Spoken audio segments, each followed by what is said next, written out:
Hello everybody, Bill here, Rust to Resurrection. I'm going to tell you something. The more I work on this little V6, the more I'm amazed at what appears to be the condition of this thing, which is remarkably good, I think.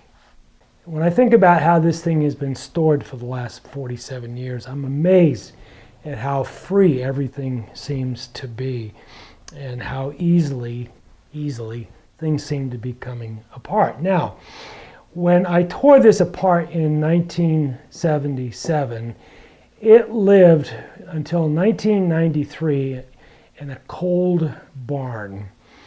So if there were any concerns, it might be that the coolant had gone bad in it and it had frozen, and it may still be an issue moving forward. I don't know. I don't see any cracks, but we're not going to know that till we're further in. The freeze plugs are still intact, so there's no evidence that the coolant froze. But after 1993-ish, it ended up spending the next several years until roughly, I'm going to say 2007-ish, in a heated garage. So it lived in heated conditions from 93 to 07. So if any chance of it getting frozen between 93 and 07 were probably, again, pretty slim. So it was in a heated environment for those years. After 2007, when we built what we call the cow house, or the little garage, or the Jeep garage, it's been in cold storage there since 2007. So it has roughly split its life in thirds, but most of it has been in really cold environments during the winter, obviously.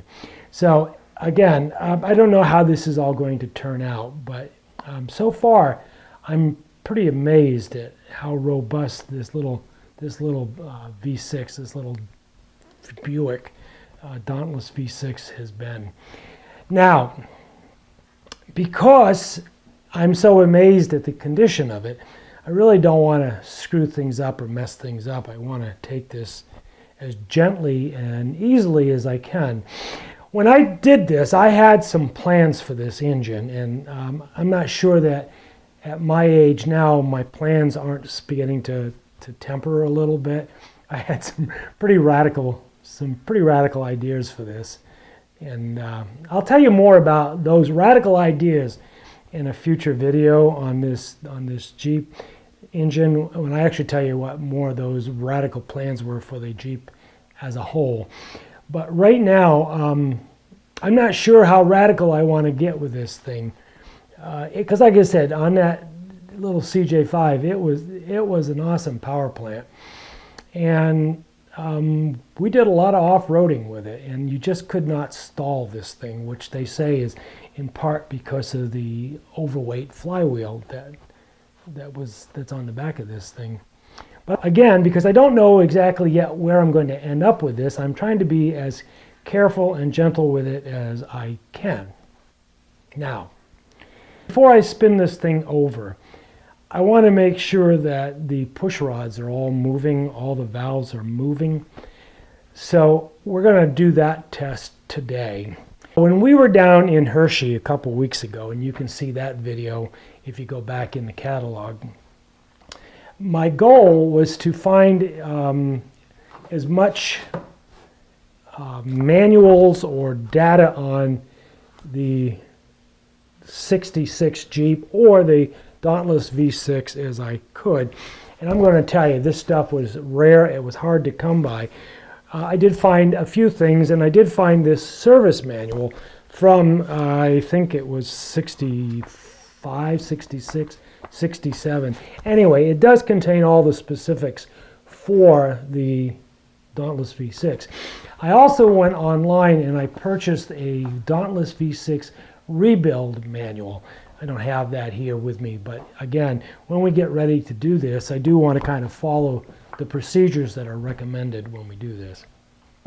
One of the things that this manual has, it has all the specifications for the engine, and so horsepower was 160 horsepower at 4,200 RPMs.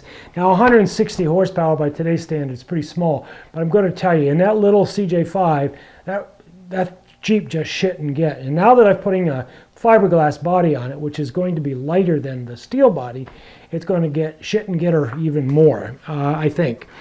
Anyway, so it gives all of the information. What it also gives is the firing order on the engine, which is important when we sort of go into the tuning this thing up eventually.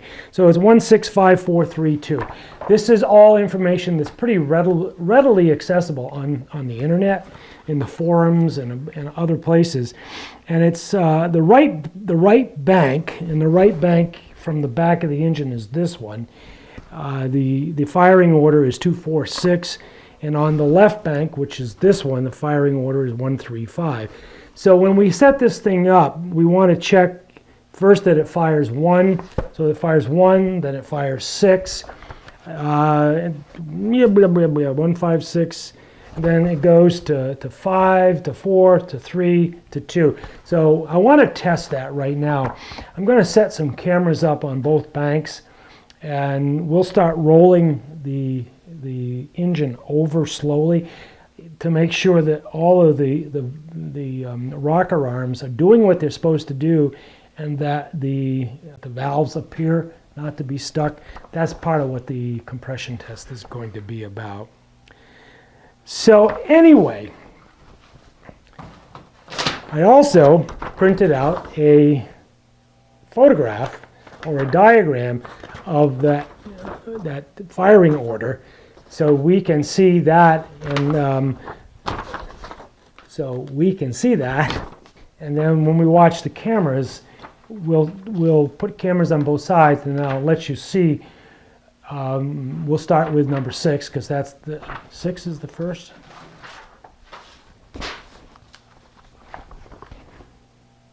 No, number 1, number 6. So we'll start looking at number 1, then we'll go over to number 6, and we'll make sure that in the order that these things are all functioning the way they're supposed to.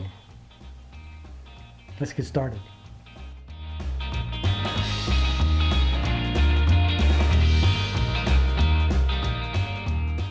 Okay, so I've got this paper oriented to the direction of the motor, and the fan or the front of the motor being up here, the right bank, and then the left bank.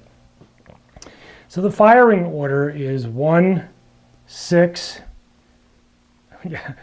So the firing order is 1, 6, 5, 4, 3, 2. So 1, 6, 5, 4, 3, and then 2.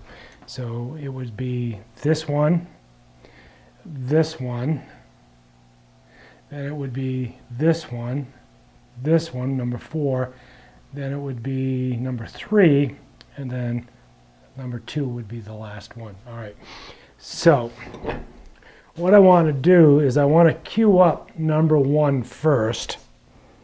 And I pulled out all the spark plugs so that I don't have a lot of resistance to turning this thing over. Also, if you remember back from an earlier video, I also put Marvel Mystery Oil down all the cylinders. Did that a couple, 3 times, and then slowly rotated it over, so that the idea is I really don't want to score those cylinder walls. But let's roll this over until we see number 1. Well, there's number 1 right there. So there's number 1. Number 6. Okay, we're back in number 5. Intake and exhaust are working there.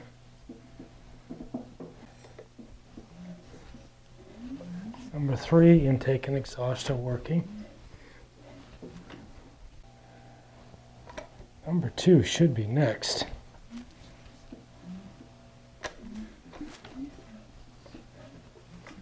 I am getting nothing. Okay. So that's a problem. And then back to number 1 again. There's number 1.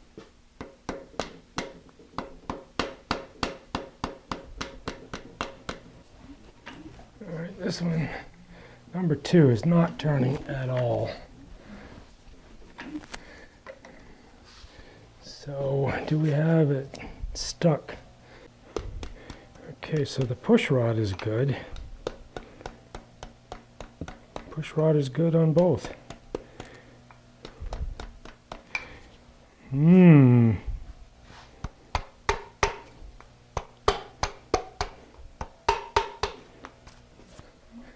See, all of these are working.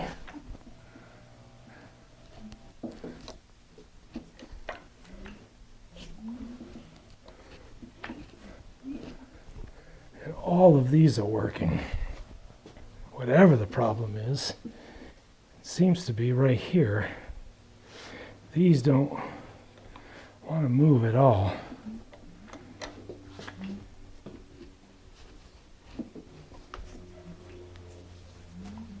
This one is moving a little bit.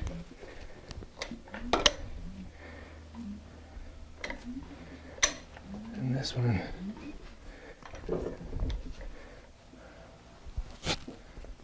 is not moving at all. Come on. Piston is working because I can feel the air coming out of the plug hole.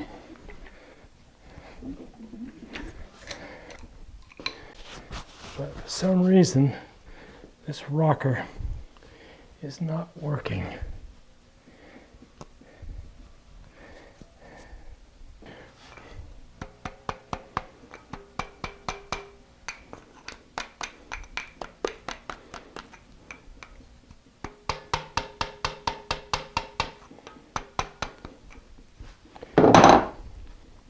All right, so conclusion, everything works except for number 2. The valves will not open and close.